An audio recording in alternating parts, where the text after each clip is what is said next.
జీవం కలిగిన దేవా నీకు స్తోత్రం.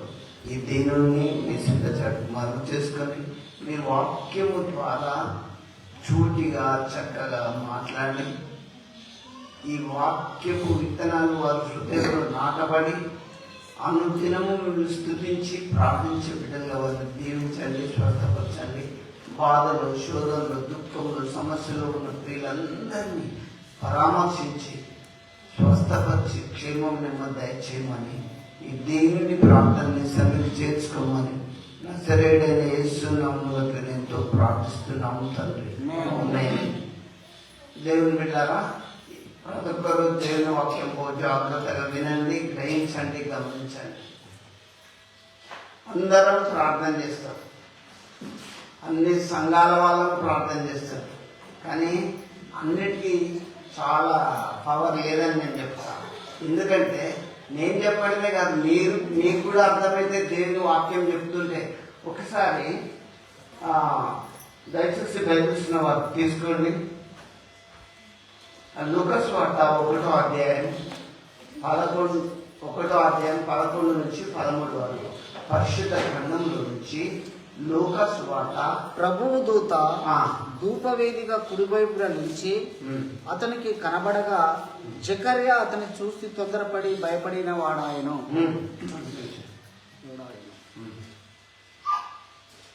జకర్యా అతన్ని చూసి తొందరపడి భయపడిన వాడాయను. అప్పుడు దూత అతనితో, జకర్యా భయపడకము, నీ ప్రార్థన వినబడినది.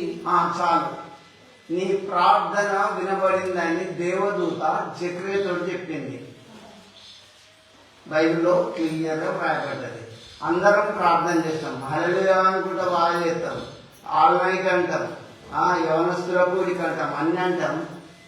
నువ్వు ఎంతసేపు చేసినా కూడా క్రియలు లేని విశ్వాసం వృతమే. మనకి పొద్దున్న చేస్తే ఫలితం రాకపోతే ఏం ప్రయోజనం? వేస్ట్ కాదా? జకర్యా దగ్గరికి దేవదూత వచ్చింది. జకర్యా, నీ ప్రార్థన వినబడ్డది. ఈరోజు నేను చెప్పే అంశం, నీ ప్రార్థన ఎలా ఉంది? దయచేసి అందరు గమనించాలి. అందరం ప్రార్థన చేసుకుంటాం, అందరం చర్చిలో పోతాం, పాస్టర్లము, రెవరెండ్లము, బిషప్లము, సంఘస్థులము, సంఘ పెద్దలము బాగా ప్రార్థన చేస్తుంటాం. కానీ అక్కడ లోతైన మర్మం తెలుసుకుంటలేదు. ఎప్పుడైనా దేవదూత మీ దగ్గరకు వచ్చి మాట్లాడిందా? చూడండి, జకర్యా దేవాలయంలో ఉన్నప్పుడు దేవదూతే స్వయం వచ్చి మాట్లాడింది. ఏమని? జకర్యా భయపడకము, నీ ప్రార్థన వినబడ్డది. అమ్మా బాగా చేస్తాం, మైక్ దొరికితే ఇంకెడవం యేసుప్రభు ఈ చెప్తారు, గమనించండి. జకర్యా దగ్గర దేవదూత వచ్చి, జకర్యా భయపడకు, నీ ప్రార్థన వినబడ్డది అని చెప్పింది. మనం అంతా క్రైస్తవులమే, దేవుని బిడ్డలమే. ఎప్పుడైనా అలాంటి ఇన్ఫర్మేషన్ దేవుని నుంచి వార్త వచ్చిందా సరే పరిశీలించుకోండి. నీ సంఘంలో, నీ సంఘస్థుల్లో పాస్టర్వే కావచ్చు, ఎవరి వ్యాధుడివే కావచ్చు, గురువుగా కావచ్చు, దేవదూత వచ్చి చెప్పిందా? జకర్యాతో చెప్తే జకర్యా ఏమంటాడు చూడు, నీ భార్య అయిన ఎలిజబెత్ నీకు కుమారుని కనును, అతనికి యోహాను పేరు పెట్టుదువు. దేవదూత ముందే ఇన్ఫర్మేషన్ చెప్పింది. జకర్యా భయపడకు, నువ్వు నీ భార్య అయిన ఎలిజబెత్ ఒక కుమారుని అంటుంది, అతనికి యోహాన్ అనే పేరు పెట్టడం జరుగుతుంది. దేవదూతే పరలోకం నుంచి దిగొచ్చి స్వయంగా చెప్తుంటే ఈ రోజుల్లో క్రైస్తవత్వం ఎందుకు ఇంత లోతైన మర్మాలు పొందుకుంటలేరు? ఇంత దివ్యలు ఎందుకు పొందుకుంటలేరు? అంతటా సంఘాలే ఉన్నాయి, వాడవాడకు చర్చిలే ఉన్నాయి, మరి వాడవాడకు గల్లి గల్లికి ప్రార్థనలే ఉన్నాయి, డోలు కొట్టుకుంటే అంతటా పాటలే ఉన్నాయి, కానీ ఈ క్రియలు ఎందుకు లేవు? జకర్యాతోటి మాట్లాడినట్టు మనతోటి దేవదూతలు ఎందుకు మాట్లాడతలేవు అని నేను ఇప్పుడు అడుగుతున్నా. అందుకే ఇలా చెప్పే అంశం, నీ ప్రార్థన ఎలా ఉంది, నువ్వు చేసే ప్రార్థన ఎలా ఉంది అనేది విషయంలో మీరందరూ గమనించండి దయచేసి. జకర్యా, ఇది నాకేలాగో తెలియను, నేను ముసలివాడును, నా భార్య. చాలు, ఇక్కడ దేవదూత చెప్తాంది ఏమని? జకర్యాను ఒక కుమారుని అంటామంటే ఈ జకర్యా ఏమంటాడు? నేను ముసలోని, నాకు ఇంకా పిల్లలు ఎట్లా కలుగుతారంటాను. అరే, లోక సంబంధం కాదు బాబు, దేవుని వాక్యం దేవదూత అసలు ఎవరికి చెప్పదు, నీకు వచ్చి చెప్పి ఇట్లా జరుగుతుందంటే నమ్మకపోతే ఎట్లా? చాలా మంది బైబిల్ చదువుతారు కానీ నమ్మరు, ప్రార్థన చేస్తారు, గోళీలు మింగుతారు. అంతే. జక్రియా కంటే హీనమే. జక్రియా నేను ముసలోడిని అంటాడు. దేవదూత చెప్తాడు జక్రియా అనే మాట ఏంది, నేను ముసలివాణ్ణి అంటాడు. నా భార్య బహుకాలం గడిచి నా భార్య కూడా బహుకాలం గడిచిన వృద్ధురాలు. అరే దేవుని వాక్యం ఎట్లుంటుంది తెలుసా, బలమైంది. ఈ మాటలు దొరికిన వారికి జీవం, సర్వ శరీరానికి ఆరోగ్యం వస్తుంది. ఈ మాటలు మీరు ఆ మాటలు నీ హృదయంలో ఉంటే ఏ బాధ ఉండదు జీవితంలో. నేను మీకు చెప్తున్నా, ఏ తెగులు ఏ బలహీనత వచ్చినా కూడా పోవంటే పోవాలి. ఇక్కడ కృష్ణుడు నా ప్రియ దేవుని బిడ్డారా, నీ ప్రార్థన ఎలా ఉన్నది? ఈయన ప్రార్థన విన్నాడు దేవుడు, జక్రియా ప్రార్థన విన్నాడు. నీకు ఒక కుమారుని ఇస్తానని దేవదూతతోటి పరలోకం నుంచి వచ్చి చెప్పినా కూడా ఈయన లోక సంబంధాన్ని ఆలోచించింది. నీ ప్రార్థన ఎటువైనట్టు చూడండి. మనం కూడా ప్రార్థన చేస్తాం, ఆల్ నైట్ అని చేస్తాం, వింటాడు దేవుడు. కానీ అన్నిటికంటే రిజల్ట్ ఇవ్వడు, ఇచ్చినా గ్రహించలేము. అందుకే దేవుని యొక్క సన్నిధి మన మీద ఉందా లేదా పరిశీలించుకోవాలి. దేవుని బిడ్డారా, జక్రియా ప్రార్థన దేవుడు విన్నాడు, ఒక కొడుకును కూడా ఇచ్చాడు. నువ్వు నమ్మలేదు కాబట్టి నువ్వు మూగవాని అయిపోతావని చెప్పి ఆయన మాట్లాడుకుంటూ చెప్పాడు. దేవదూత చెప్పినాక నమ్మకపోతే ఎట్లా? దేవుని వాక్యం, పరిశుద్ధమైన వాక్యం, దేవుడు ఇచ్చిన మాటలు. ఒక మాట మీరు గమనించండి, భూమి ఆకాశములు గతించిన నా మాటలు ఏ మాత్రం గతించవు. నువ్వు దేవుని మీద ఆధారపడిపో, సరిపోతుంది. కానీ అయ్యా నీ ప్రార్థన ఎలా ఉన్నది? జక్రియా ప్రార్థన అయితే దేవుడు విన్నాడు, ఒక కొడుకునిచ్చిండు, అప్పుడే నువ్వు వచ్చేసింది. షార్ట్గా జక్రియా ప్రార్థన గురించి నేను మీకు చెప్పిన. ఇంకొక వ్యక్తి దగ్గర తీసుకపోతా, దయచేసి బైబిల్స్ వారు తీసుకోండి. అపోస్తలుల కార్యం 9వ అధ్యాయం 36వ వచనం నుంచి 40 వరకు చూడండి. బైబిల్స్ ఉన్నవారు చూడండి. మరియు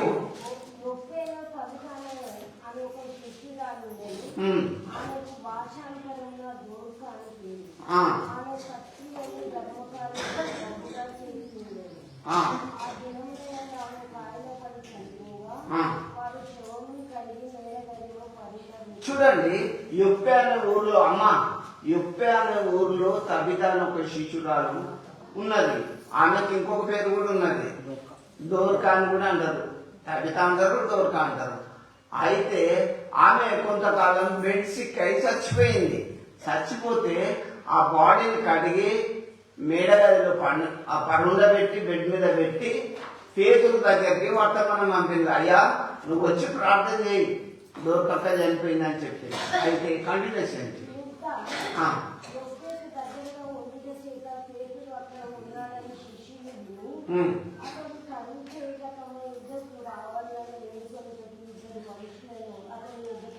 పేతురు దగ్గరికి ఇద్దరిని పంపిడు.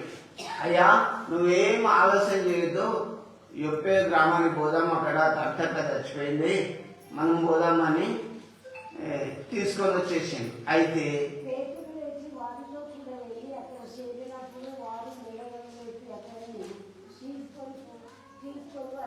చూడండి, మేడగదిలోకి పేతురుని తీసుకెళ్తాయి. ఆ మేడగదిలో ఎవరు ఉన్నారు? బాడీ ఉంది, శవం ఉన్నది. మీరు అంతా గమనించాలి దేవుని వాక్యం. ప్రార్థన అంటే మామూలు కాదు, ఉత్తగా ఏదో పంటెంట్ కొట్టి ఆన్లైన్ ప్రేయర్లు అంటే కాదు. క్రియలు ఉండాలి, క్రియలు లేని విశ్వాసం మృతం. ఇక్కడ మేడగది మీద తీసుకొని పోయినప్పుడు ఏం జరిగింది? అక్కడ శవం కాడ ఏమైనా ఏడుపు ఉంటది. చాలా మంది విధవరాన్ని అందరూ వచ్చి ఏడుస్తున్నారు.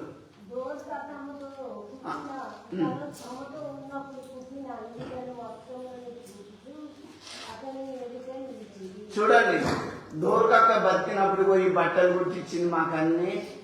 చాలా మంది విధవరాలు అందరూ వచ్చి ఏడ్చుకుంటా పేతురు గారికి చూపించింది. మనము మనిషి బతుకున్నప్పుడు మంచోడు అని, చచ్చిపోయినాకనే మంచోడు అంటాం. అరే బాగుండేరా, మంచి మనిషి ఉండే అంటాం. మనిషి విలువ బతుకున్నప్పుడు తెలియదు, చచ్చినాక తెలుస్తుంది. నేను మీకు ఒకటే చెప్తాను, డోర్ పక్క బతుకున్నప్పుడు మంచి పని చేసింది, చనిపోయింది. కానీ చనిపోయినాక సాక్ష్యంగా పేతురు గారి దగ్గర చెప్తాను వాళ్ళంతా. అయితే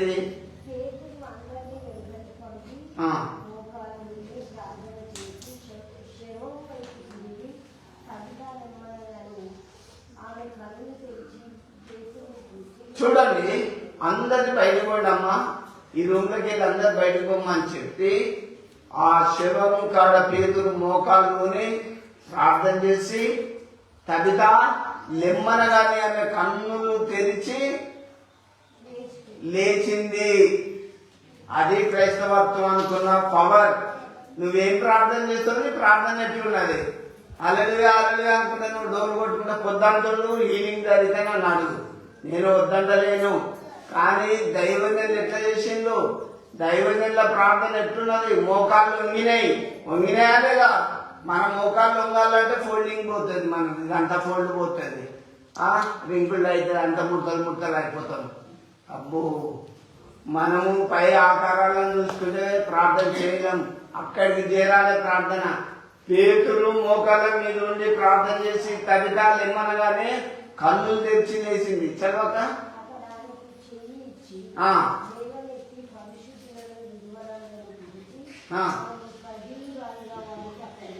చూడండి, ఆమె ఏం చేసింది? చేయించిండు. ఆమె కన్నులు తెరవగానే ఇట్లా చేయించి లేపి పరిస్థితులను, సంఘంలో కొంతమంది విశ్వాసులు ఉంటారు కదా, వాళ్ళకి అప్పచెప్పిండు.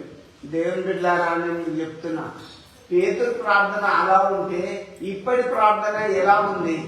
నీ ప్రార్థన ఎలా ఉంది? పాస్టరే కావచ్చు, బిషపే కావచ్చు, చెయ్యాలి. పేతురు చదవలే, పేతురు చదువుకున్నాడు అనుకుంటా, బైబిల్ గ్రంథంలో ఏం చదవలే. ఆయన నీడ పడితేనే రోగులు మస్తు మంది బాగుపడ్డారు తెలుసా. మనమంతా ఎంతసేపు చేస్తున్నామంటే మన ప్రార్థన మరి పరిశీలిలాగా అయిపోయింది. చాలా తగ్గించుకొని దేవుని సముఖంలో మొరపెట్టినప్పుడు శవానికి దేవుడు జీవం ఇచ్చాడు. ఇలా లోకం మారదా? క్రైస్తవ్యంలో క్రీస్తున్నాడనే నిజంగా మనం క్రియలుంటే అనేకులు మారుతారు. అక్కడ చూడండి, ఆ వచ్చిన కింద అప్పుడు ఆమె లేచినప్పుడు ఆ చెప్పే అనంతటా సరే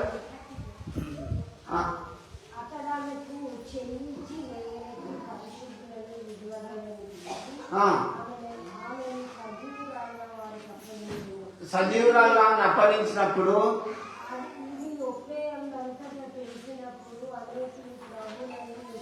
అనేకులు ప్రభునందు విశ్వాసం ఉంచిండు. కులం మతం జనం ఏమీ లేదు. క్రియలుంటే ఎవరైనా నమ్మాలి, ఎంతటి వాడైనా నమ్మాలి. క్రియలు లేని విశ్వాసం మృతం.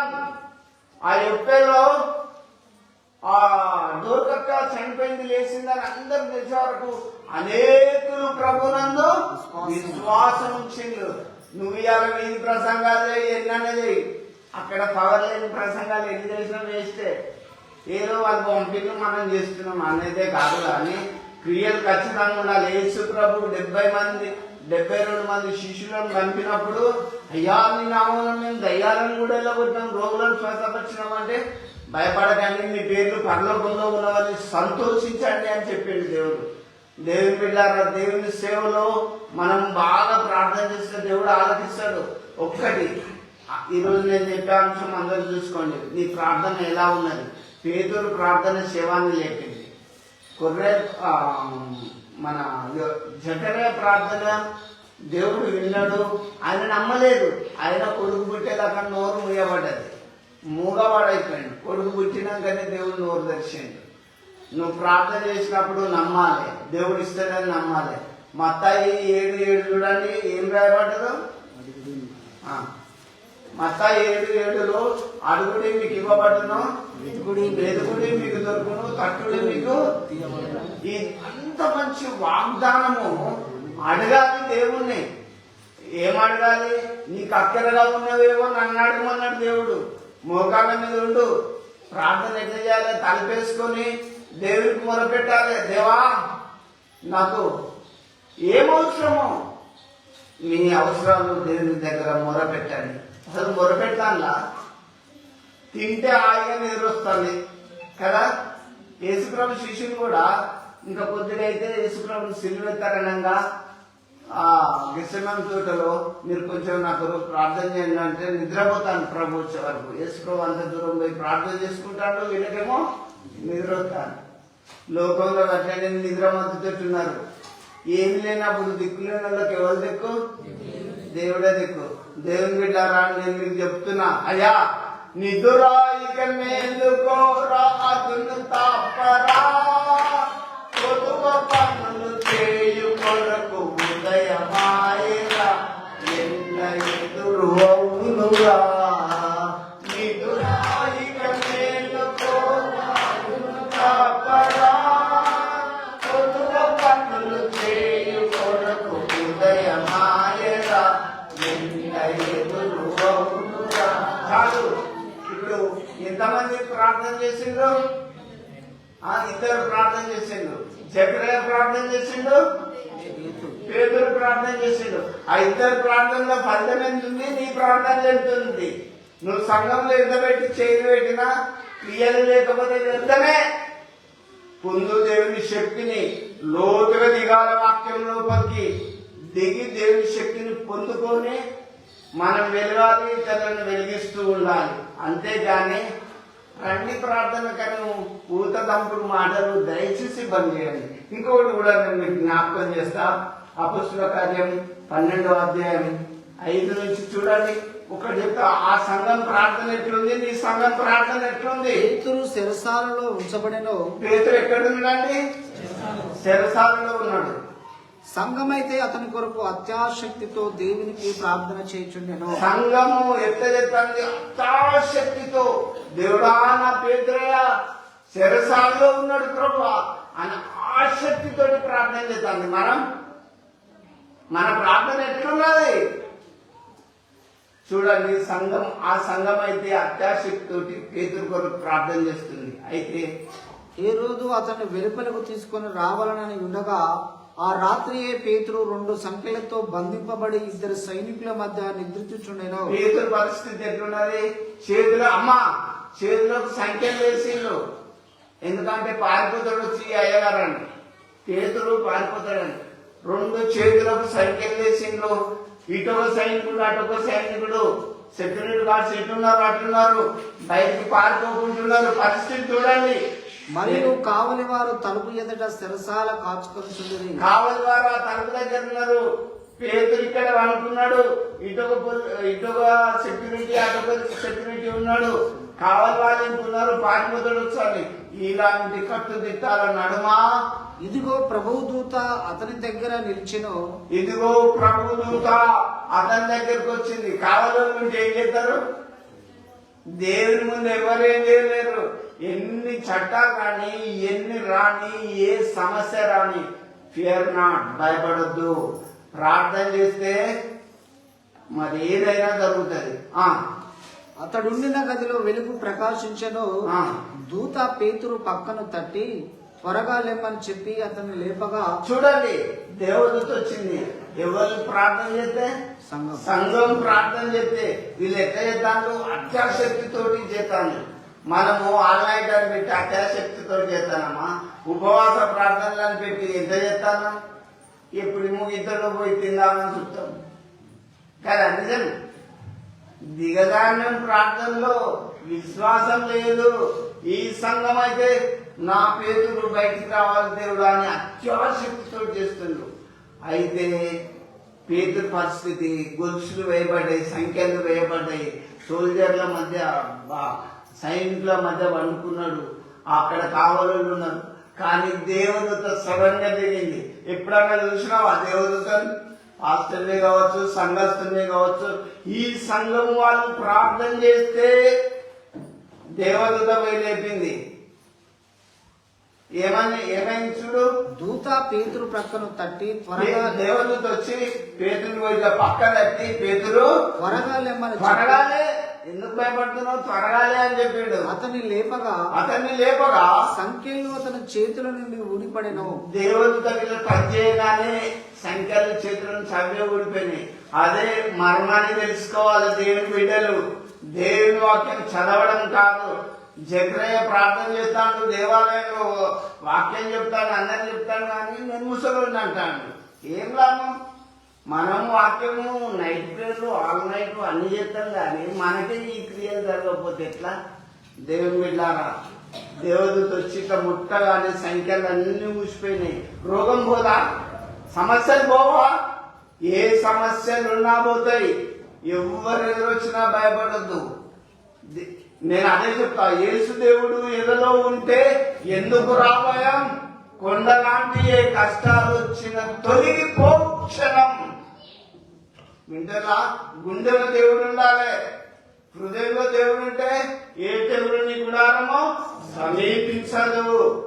అట్లా దేవుని వాక్యంతో నింపబడాలని జీవితం. అప్పుడు అద్భుతాలు ఆశ్చర్య కార్యాలు చేస్తాడు. ఇవి చూడండి, దేవుని రాత్రి వచ్చి క్యాన్సర్ అయితే ముట్టే బాగా, నేను బాగైనా మీరందరూ ప్రార్థన చేయలేదా? నేను ఈ రోజు ఇక్కడ కూర్చోవడానికి ఈ సంఘస్థులు నాకు తెలిసిన ప్రతి ఒక్క బిడ్డలు నా కొరకు ఏడ్చుకుంటూ చేసిండు. నా గడపంతా చీల్చి పేగులాన్ని తీసినాక బతుకుతారా ఎవరైనా? ఆయన ఇప్పుడు నా నెట్ నుంచి మీ అందరి ప్రార్థన ద్వారానే, లేకుంటే నేను 2019లో మట్టిలో కలిసిపోవాల్సిన వాడిని. ఎందుకు ఈ జీవవాక్యాన్ని నేను చెప్తున్నానంటే, దేవుడు శక్తిమంతుడు, మీ ప్రార్థనలు విన్నాడు. ఎప్పుడు కూడా దిగులు పడద్దు, అయ్యో నా ప్రార్థన వినడా లేడా అని కంగారు పడకండి. దేవుడు అందరి ప్రార్థన వింటాడు, కానీ ఇమ్మీడియట్లీ ఇట్లా అద్భుతం జరగాలి. దేవుని బిడ్డలారా చూడండి, ఇంత పెద్ద ఆపరేషన్ అయినా గోళీలు కూడా నేను వేసుకోలేదు, మింగలేదు. మీకు అందరికి సాక్ష్యంగా చెప్తున్నా, ఎందుకంటే నా దేవుడు రక్షించే సమర్థుడు. మీరు దిగజారిపోతూ వాక్యంలో విశ్వాసంలో పట్టుదలగా ఆ సంఘం ఎంత చేస్తుంది? అత్యాశక్తితోటి ప్రార్థన చేస్తుంది. దేవుని బిడ్డలారా నేను మీకు తెలియజేస్తున్నా. అప్పుడు దూత అతనితో, నీవు నడుము కట్టుకొని చెప్పులు తొడుకోమని అనెను. అతడు అలాగూ చేసిన తర్వాత దూత, నీ వస్త్రము పైన వేసుకుని నా వెంబడి రమ్మని అతనితో చెప్పాను. దేవదూత ఏం చెప్తాంది?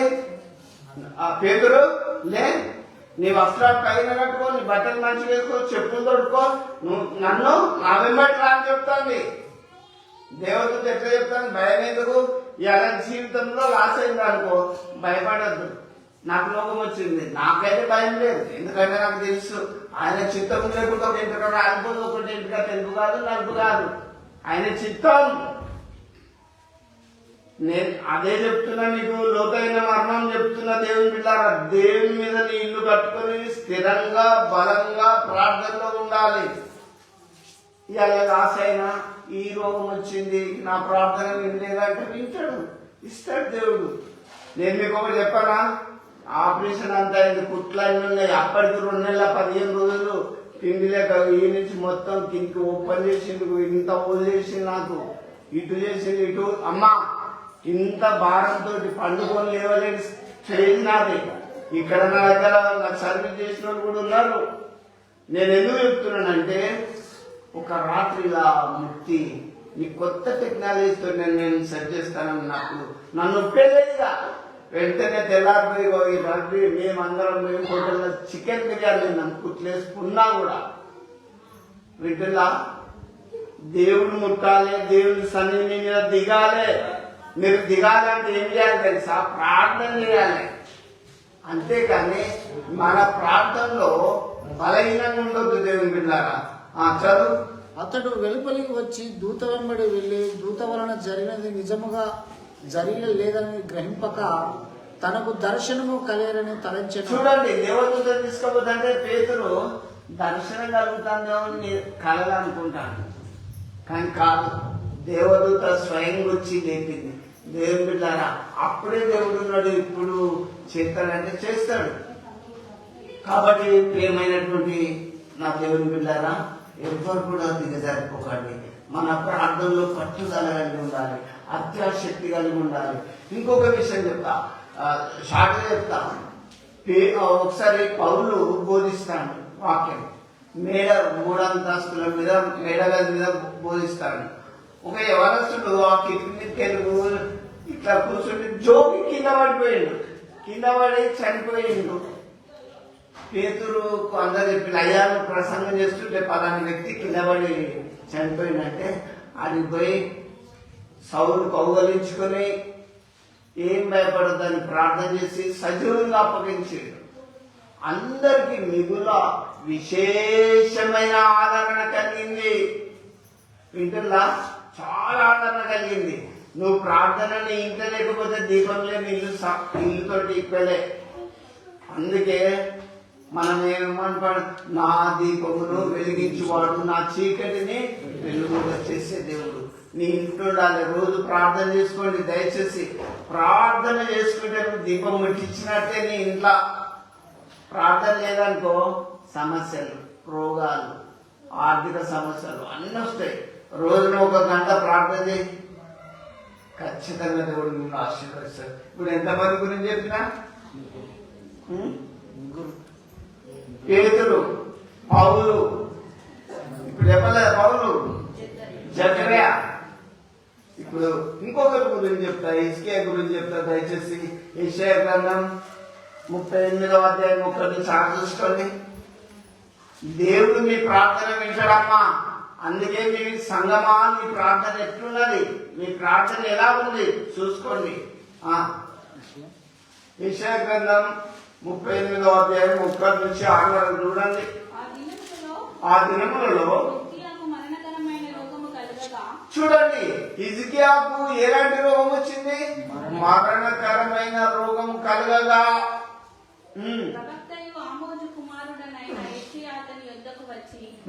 మరణమవుచున్నావు, బ్రతకవు గనుక నీవు నీ ఇల్లు చక్కబెట్టుకోమని యెహోవా సెలవిచ్చుచున్నాడని చెప్పగా. చూడండి, ఒక ప్రవక్త పోయిండు. ఈయన మరణమయ్యే స్టేజ్లో రోగంతో ఉన్నాడు హిజ్కియా. ఒక ప్రవక్త పోయి, ఇక నీ ఇల్లు చక్కబెట్టుకో, నువ్వు చచ్చిపోతావు అని చెప్పింది. అయితే హిజ్కియా ఈ బెడ్ మీద ఉండి ముఖమును కూడా తట్టిలా తిప్పుకొని పండుకొని ఏం చేస్తున్నావు? యెహోవా ఎంత ప్రార్థన చేస్తుందో చూడండి. యెహోవా యథార్థ హృదయుడనై సత్యంతో నీ సన్నిధిని నేను ఎట్లు నడుచుకుంటున్నావు,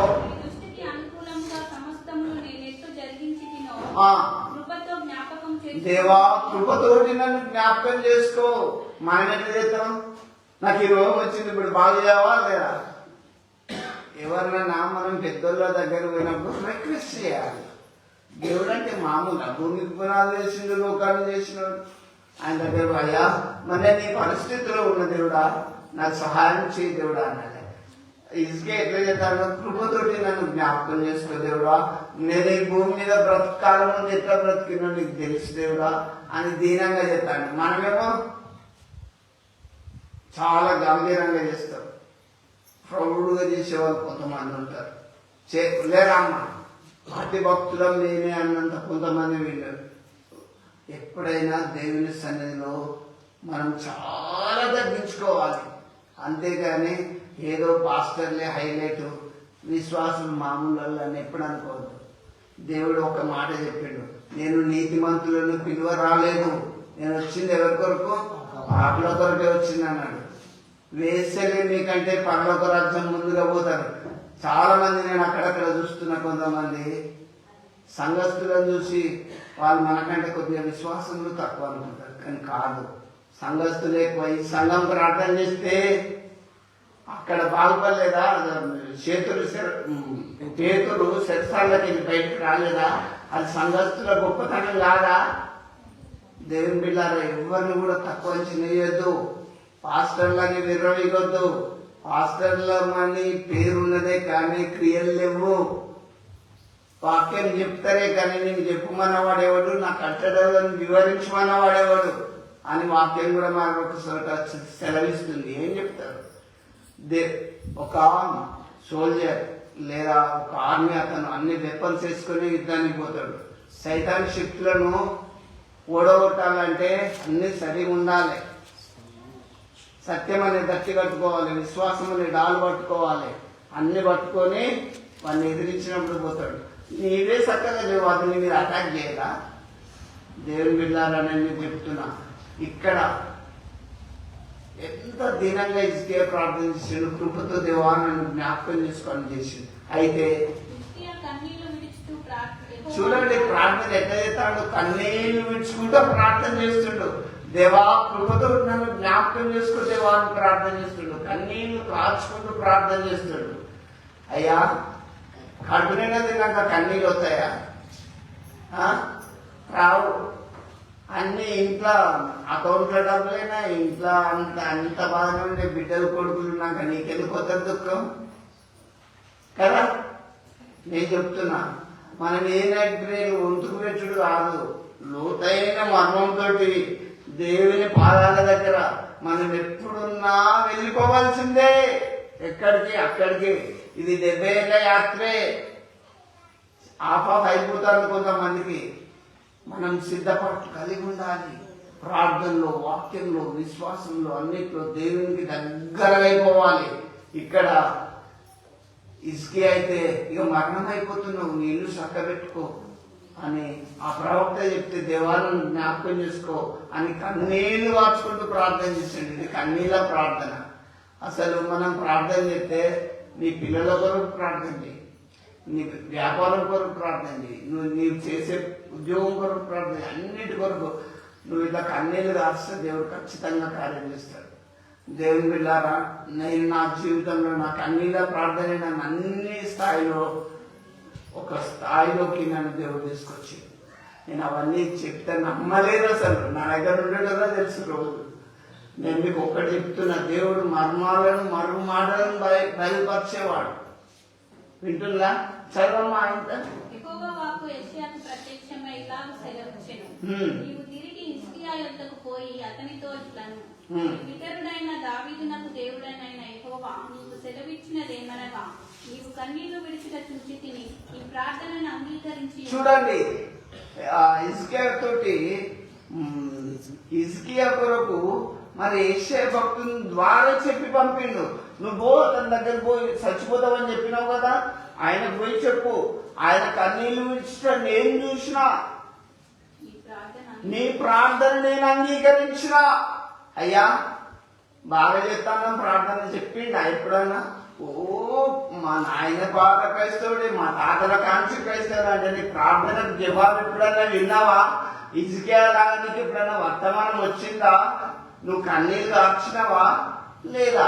లోకమే స్వర్గం అనుకుంటున్నావా? వచ్చిన డబ్బే ఆదాయం అనుకుంటున్నావా? ఇవన్నీ ఇక్కడ విడిచిపెట్టుకోవాలి. ఆధ్యాత్మికంగా ఎదగాలి, విశ్వాసంలో, ప్రార్థనలో, వాక్యంలో అన్నిట్లో ఎదగాలి. దేవుడు నిజంగా ఉన్నాడు. హిజ్కియాతో మాట్లాడాడు. ఏమని చెప్తాడు? ఇంకా 15 సంవత్సరముల ఆయుష్ నీకు ఇచ్చేదను. హిజ్కియాకు ఒక వర్తమానం వచ్చేసింది. అమ్మా కన్నీళ్లు కాచుకుంటూ ప్రార్థన చేసిండు. దేవుడా నన్ను జ్ఞాపకం చేసుకోవాలని తగ్గించుకొని ప్రార్థన చేశాడు. దేవుడు ఏం చెప్పింది తెలుసా? ఇంకా 15 సంవత్సరాల ఆయుష్ నేను మీకు ఇస్తున్నా. అడ్వాన్స్ ఆయుష్ పొందుకున్నాడు. దేవుని బిడ్డారా, ఎంతో మంది దైవజనులు ప్రార్థన ద్వారా బయటకు వచ్చిండు. హిజ్కియా ఎన్ని సంవత్సరాల ఆయుష్ వచ్చింది? 15 సంవత్సరాల ఆయుష్ నీకు ఇస్తున్నా, ఏం బాధపడకు లే అని చెప్పి దేవుడు మళ్ళీ తిరిగి వాడుకున్నాడు. దేవుని బిడ్డారా, నేను మీకు ఒకటి చెప్తున్నా, సంఘస్థులైనా, విశ్వాసులైనా, పాస్టర్లైనా దేవుని సన్నిధిలో చాలా తగ్గించుకుని ప్రార్థన చేయడం నేర్చుకోవాలి. అదొకటి. యేసుప్రభు శిష్యులు కూడా అయ్యా ప్రభా మాకు ప్రార్థన ఎట్లా చేయాలో నేర్పమంటే ఏం చెప్పిండు? వ్యర్థమైన మాటలు మాట్లాడకుండా షార్ట్ గా ప్రార్థన చేయండి. పరలోకంలో ఉన్న దేవా నీ నామం పరిశుద్ధపరచబడుగాక. అందుకే ఆ పరలోక ప్రార్థన అందరికి వచ్చు కాబట్టి నేను మీకు చెప్తున్నా. అట్లా షార్ట్ గా చేసి ముగించుకున్నా దేవుడు వింటాడు. కాబట్టి నేను మీకు చెప్తున్నా, అందుకే నీ ప్రార్థన ఎలా ఉన్నది, నీ ప్రార్థనకు ఫలితం ఎట్లొస్తుంది, నువ్వు ఏది అడిగితే నీకు అది ఇస్తే నీ ప్రార్థన దేవుడు వినడానికి నీకు అర్థమైపోతుంది. కాబట్టి చాలా మంది ప్రార్థనలో అతి తక్కువగా ఉన్నది. ఇంకొకటి, ఒక స్త్రీ గురించి కూడా చెప్తా. అన్న మీకు అందరికీ తెలుసు, వాక్యం అందరికీ తెలుసు, కానీ అంత రోజుకు దిగుతలేరు. అన్న పిల్లలు లేరు. పిల్లలు లేకపోతే అందరిని కొట్టురాలు అంటే వాళ్ళు వీళ్ళు అంటే ఆ బాధ సూటిపోటి మాటలు తట్టుకోలేక అన్నం తినకుండా వచ్చి దేవుని సన్నిధిలో బాగా ప్రార్థన చేస్తుంది. ఆ కన్నీళ్లు కాచుకుంటా ప్రార్థన చేస్తుంటే అక్కడున్న అయ్యగారు, ఏ పేరు ఏలి, ఏమంటాడు? ఏమమ్మా ఎంతవరకు నువ్వు మత్రాలు ఉంటావు? అయ్యగారి పొజిషన్ చూడు, ఆమె అన్న ప్రార్థన బాధ చూడు. మనం గమనించాలి ఎదుటి వ్యక్తి హృదయం ఎట్లున్నదో. ఈమెమో ఏడ్చుకుంటే పిల్లలు లేరని అక్కడ ప్రార్థన చేస్తుంది. ఎంతవరకు నువ్వు మత్తురాలు ఉంటావని అయ్యగారు చెప్తాడు. అధికారం ఉన్నదని ఇష్టం ఉన్నట్టు కొట్టుకుంటారా? చూడండి, యాజకత్వం చేసిండు, సంఘాన్ని నడిపిస్తుండు. కొడుకులకే బుద్ధి చెప్పుకోలేదు. ఏది చెప్పుకున్నాడా? వీళ్ళు వ్యభిచారులు, దేవుడు మొత్తిపడేసిండు. నేను మీకు ఒక్కటే చెప్తున్నా, దేవునితో సావాసంలో ఉండి దీనంగా అన్నగారు ప్రార్థన చేసుకుంటే దేవుడు ఇస్తాడు. ఒక కుమారుని ఇచ్చిండు, ఆ కుమారుని పేరేంది? ఆయన ఒక ప్రవక్తగా దేవుడు ఆశీర్వదించిండు. నా ప్రియ దేవుని బిడ్డలారా, ఇప్పుడు ఎంతమంది అన్న ప్రార్థన చేసింది, దేవుడు విన్నాడు, కొడుకునిచ్చిండు. జగడగా ప్రార్థన చేసిండు. ఇంకా పేతురు ప్రార్థన విన్నాడు, పౌలు, ఇంకా హిజ్కియా ప్రార్థన చేశాడు. ఇంకొకటి యోనా కూడా ప్రార్థన చేశాడు. యోనా ఎట్లా చేసింది తెలుసా? దేవుని మాట కాదని తర్షీష్కు పారిపోతుంటే అందరూ ఆ పడవలో గాలి దుమారం బాగా వస్తుంటే ఎత్తి ఆ సముద్రంలో వేసిండు. దేవుడు కృప చూపించిండు. ఇతడు చచ్చిపోయే పరిస్థితిలో ఉన్నాడు, నడి సముద్రంలో పడ్డాడు అన్న బతుకుతాడా? జీవితం మనం ఈ లోకంలో ఉంటున్నాం, నడి సముద్రంలో పడ్డట్టు క్యాన్సర్ రాని, బాధలు రాని, రోగాలు రాని, ఆర్థికంగా చితికిపోని దేవుని పాదాలను మాత్రం విడవద్దు. బాగా గుర్తుపెట్టుకోండి. మరణం రాని లోకంలో ఏదన్నా కానీ ఈయన ఇట్లా అయ్యా నన్ను బట్టి ఈ కీడు వచ్చిందని మీకు యోనా గ్రంథంలో షార్ట్గా చెప్తున్నా. నన్ను బట్టి వచ్చిందంటే అందరు ఎత్తి సముద్రం లేదని కాంగా అయిపోయింది. సముద్రం అలా కొల్లోలమైన సముద్రం మునోకుంటున్నది. వెంటనే దేవుడు ఒక మత్స్యాన్ని ఆజ్ఞాపించింది, పక్కన మింగేసింది యోనా. యోనా ఇప్పుడు ఎక్కడి ప్రార్థన చేస్తాను? శాప కట్టులో ఉండి ప్రార్థన. నువ్వు గుడిలో నిన్ను ఎవరు సముద్రంలో వేయకముందు నువ్వు ఇంకా మంచిగా చేస్తే బాగుండేది కదా, అవునా? కష్టాలు రాకముందే, దురి దినములు రాకముందే, సతిపతి వదిలిపోకముందే నీ సృష్టికర్తను స్మరణకు తెచ్చుకో. అరే కాళ్ళు మంచుకున్నప్పుడు గుడికి పో, 2 కాళ్ళు ఉన్నప్పుడు చర్చి కాడికి ఎత్తుకపోయి అక్కడ వేయాలంటే ప్రయోజనం ఏంది? అందరూ అనబడ్డప్పుడు బయట చదువు, టీవీలు పెట్టుకొని సెల్లు పెట్టుకొని ముగ్గురు చూసుకుంటుంటే ముందు, కానీ రోజు దేవునికి ఇచ్చే టైం ఇవ్వవా? బైబిల్ చదువు. ఈ మాటలు దొరికిన వారికి జీవం, సర్వ శరీరానికి ఆరోగ్యం వస్తుంది. నా ప్రియ దేవుని బిడ్డ, ఈయన శాపగడుపులో ఏమని ప్రార్థన చేస్తాడు? దేవా, నేను సముద్రం యొక్క అడుగు భాగంలోకి వెళ్ళిన నా సంతన తలకు చుట్టుకొని ఉన్నది ప్రభువా, నన్ను జ్ఞాపకం చేసుకో ప్రభువా అని అప్పుడు చెప్తాడు. ఈ భూమి మీద మీరు మంచుకున్నప్పుడే దేవుడా నన్ను జ్ఞాపకం చేసుకోతాను అని రోజు చేసుకుంటే ఎంత బాగుందో. ఆ ప్రార్థన దేవుడు నేను ఏం చేసింది తెలుసా? ఆ శాపకు డైజెషన్ జీర్ణం కాలే, అది మింగింది కానీ అది లోపల జీర్ణం కాలే, ఒడ్డు గరికేసింది. దేవుని బిడ్డలారా, నేను మీకు తెలియజేస్తున్నా, 3 రోజులకు ఒడ్డు కక్కేసింది. అదే సముద్రంలో కక్కేటట్లు అనగానే వచ్చు. దేవుని ప్రణాళిక ప్రతి బిడ్డ మీద ఉంటుంది. వింటున్నావా? నీ మీద దేవుని ఉద్దేశం ఉంటుంది, నీ మీద ఉంటుంది, నీ మీద ఉంటుంది. నా బిడ్డలు ఇక్కడ నన్ను తెలుసుకోవాలని ఉంటుంది. ఎవరు దిగజారిపోవద్దు. మోకరించి మనం ఎల్లప్పుడూ ప్రభు సన్నిధిలో ప్రార్థన చేసుకోవాలి. సముద్రంలో పడ్డ యోనా బయటకి ఎట్లొచ్చిండు? ప్రార్థన ద్వారా వచ్చిండు. ఇంకొకటి సాంసన్ చాలా బలవంతుడు, మామూలు బలవంతుడు కాదు, చాలా బలవంతుడు. తన బలమంతా పోగొట్టుకొని లోకంలో వేశ్యలతో తిరిగి ఆ పాప పనులు చేసి దేవునికి ఆ ఇష్టం కాని పనులన్నీ చేసి బలమంతా పోగొట్టుకున్నప్పుడు ఆ శత్రువులు ఏం చేసింది తెలుసా? కన్ను మీకేసింది. ఎవరి? సాంసోని కన్ను మీకేసిండు. ఎదురికిట్రా మన శత్రువు వీడు అని కట్టేసిండు. కట్టేసినప్పుడు ఏం చేయలేకపోతాను, అందరు ఏలని చెప్తాను. దావను గుళ్ళో విని బలి అట్టియాలని పట్టబయలు అందరూ.